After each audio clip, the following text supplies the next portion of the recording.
This studio monitor came into the office with a broken screen. It's a pretty nice monitor. It takes about any input that you can think of, and it even has a thing here for putting a battery pack on, so you can take it out wherever you want.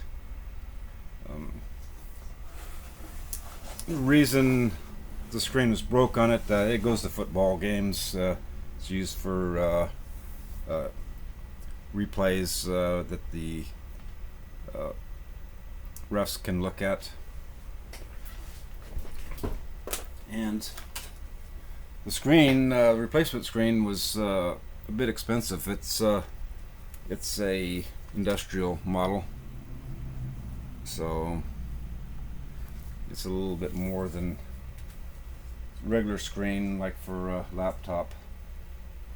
So I figured I would protect the screen from getting hit and broken again, and I got some plastic window pane from Home Depot and put it over the front. I used some of this, I cut some strips out. The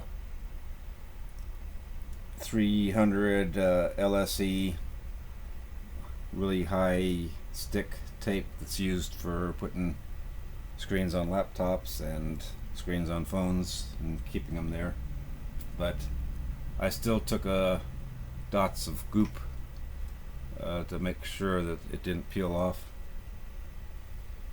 So now I have to worry about, since it's not recessed, this is probably going to get all scuffed up. So I figured I had to come up with some kind of solution for that. So what I did was I made a cover. Velcro's on, and the top part can stay in place, so I'll show you that in a bit. So I put these little loops on the bottom so you can pull it off fairly easy. So it goes on, and that way when it gets thrown in the back of a truck or whatever, heading back to the TV studio, it's got some protection to keep that from getting scuffed up.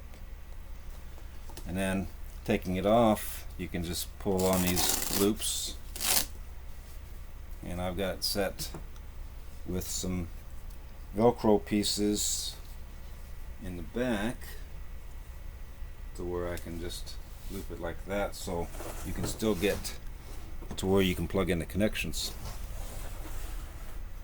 So you can just leave the top part on, or you can take it completely off. So hopefully that will take care of that particular problem. We'll see.